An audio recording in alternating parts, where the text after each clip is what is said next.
अस्सलाम वालेकुम। आज आपको घर में चिकन के नगेट्स बनाना बताऊंगी। अंदर से जूसी, ऊपर से क्रिस्पी। आप देख सकते हैं कि ये कितने क्रिस्पी बने हैं। बिल्कुल आप इसे बना के फ्रीज़ भी कर सकते हैं और अंदर से ये बिल्कुल बाहर जैसे बाज़ार में आपको मिलते हैं ना, उससे कम नहीं बनेंगे ये। तो चलिए चिकन के नगेट्स बनाते हैं। सबसे पहले मैंने लिया है बोनलेस चिकन आधा किलो। इसमें सबसे पहला इंग्रेडिएंट जो जाएगा वो है ब्रेड। ब्रेड के तकरीबन 4 स्लाइसेस मैंने लिए हैं और इसको दूध में भिगोना है। दूध मैंने 5 से 6 चम्मच लिया है, लेकिन अगर आप चाहें तो इसको थोड़ा सा नगेट्स को जूसी करने के लिए आप 8 चम्मच भी ऐड कर सकते हैं।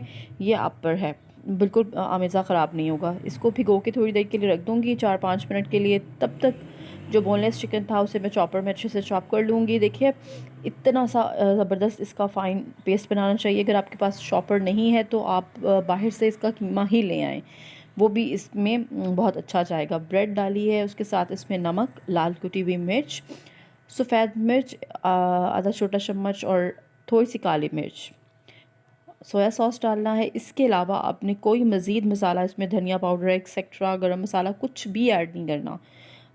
लहसुन पेस्ट 1 बड़ा चम्मच इसमें शामिल करना है और इसको फिर दोबारा से चॉपर में चॉप कर लें। अगर आपके पास, मैं अगेन कहूँगी, चॉपर नहीं है तो कीमा तो आपने बाज़ार से करवाया होगा, आप इसे सिल पर पीस लें, कोई मसला नहीं। ऑयल से ग्रीस करना है हाथों को, फिर ही नगेट्स अच्छे बनेंगे, नहीं तो चिपक के अजीब से हो जाएंगे। तो इसको हम शेप भी देंगे बिल्कुल बाहर जैसी।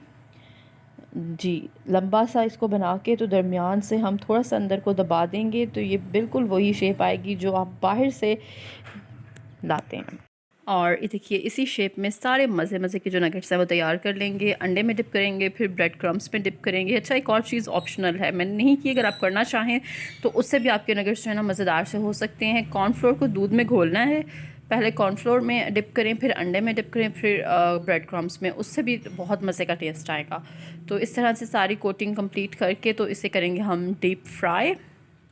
अब फ्राई करने का भी इसको तरीका है कि आप एक दफ़ा ऑयल अच्छे से गर्म कर लें, फिर इसे स्लो आंच पर करें, क्योंकि ऊपर ब्रेड क्रम्स लगे होते हैं तो वो एकदम से जल जाते हैं, अंदर से कच्चा रह जाता है। तो अगर आपने नगेट्स को सही तरीके से फ्राई करना है तो पहले ऑयल को अच्छे से गर्म करें और अच्छे से गर्म करने के बाद नगेट्स डाल दें, उसके बाद इसे हल्की आंच पर करें फ्राई। तो देखिए बिल्कुल आपके इस तरह से ब्राउन बड़े मज़े का कलर आएगा। अदरवाइज़ ये ब्लैक हो जाएंगे तो जो ऊपर का जो ब्रेड क्रम्स हैं वो जल जाएंगे और बहुत बुरा टेस्ट देंगे। तो इसको फ्राई भी आपने ध्यान से करना है। और ये देखिए कितना प्यारा कलर आया है, फ्राई हो चुके हैं और ये मैंने सर्व भी कर दिए हैं। बहुत मज़े के बनेंगे, आप ज़रूर ट्राई कीजिएगा घर में ही। बाहर से मंगवाने से बेहतर है कि बच्चों को घर में बनाकर हेल्दी सा दिया जाए। तो मुझे कमेंट्स में ज़रूर बताइएगा आपको मेरी रेसिपी